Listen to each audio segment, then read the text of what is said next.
Hello everybody, welcome to Stories from the Whispering Wood, a place where we share tiny tales for big imaginations and meet up with all our friends that live and play in that magical place called the Whispering Wood. I'm your story friend, John. Are you ready for today's adventure? Then let's begin. Our adventure today is from an area just off the Whispering Wood in a place called the Green Meadows. This adaptation is based on the original public domain work by Thornton W. Burgess, published in 1913. Certain elements have been thoughtfully modified to suit contemporary children and listening audiences while preserving the spirit and intent of the original story. So let's get to our story. Is everybody comfortable? Yes? Then let's begin today's story.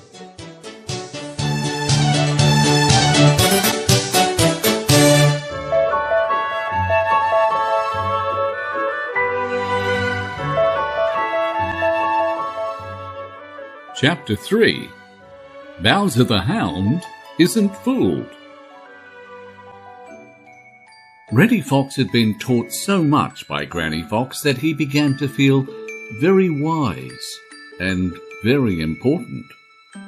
Reddy Fox is naturally smart, and he had been very quick to learn the tricks that old Granny Fox had taught him. But Reddy Fox is a boaster. Every day he swaggered about on the Green Meadows and bragged about how smart he was.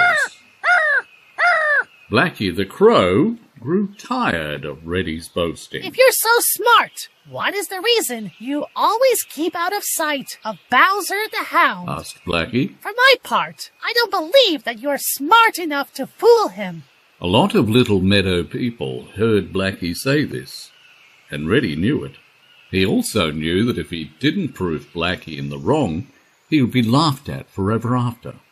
Suddenly he remembered the trick that Granny Fox had played on the young hound at the railroad bridge. Why not play the same trick on Bowser and invite Blacky the Crow to see him do it? If you will be over at the railroad bridge when the train comes this afternoon, I'll show you how easy it is to fool Bowser the Hound. Blacky agreed to be there, and Reddy started off to find out where Bowser was.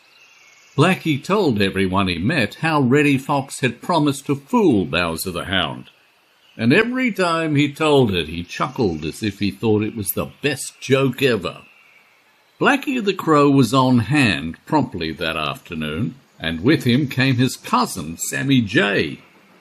They saw Reddy Fox hurrying across the fields, and behind him in full cry came Bowser the Hound. Just as old Granny Fox had done with the young hound, Reddy allowed Bowser to get very near him, and then, as the train came roaring along, he raced across the long bridge just ahead of it.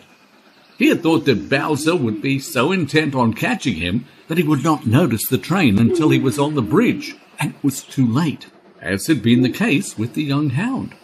Then Bowser would have to jump down into the swift river or be run over. As soon as Reddy was across the bridge, he jumped off the track and turned to see what had happened to Bowser the Hound. The train was halfway across the bridge, but Bowser was nowhere to be seen. He must have jumped already. Reddy sat down and grinned in the most self-satisfied way. The long train roared past, and Reddy closed his eyes to shut out the dust and the smoke. When he opened them again, he looked right into the wide open mouth of Bowser the Hound. He was not 10 feet away. Did you think you could fool me with that old trick? He stopped to make a reply. He just started off at the top of his speed, a badly frightened little fox. You see, Bowser the Hound knew all about that trick, and he had just waited until the train had passed and then had run across the bridge right behind it. Reddy Fox, out of breath and tired, ran to seek the aid of Granny Fox in getting rid of Bowser the Hound.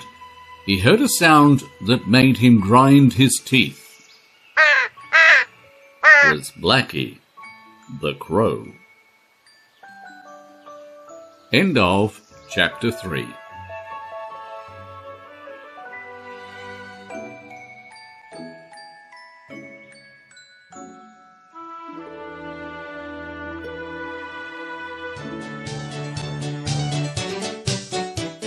And that's where we'll leave our friends for now.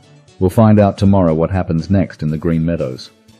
I hope you enjoyed our little story. If you did, you can ask a grown-up to click subscribe so you never miss an adventure. Did you know that this story and all the stories from the Whispering Wood are available as read-along audiobooks? If you would like to know more, just visit our website, storiesforyourears.com, for further details.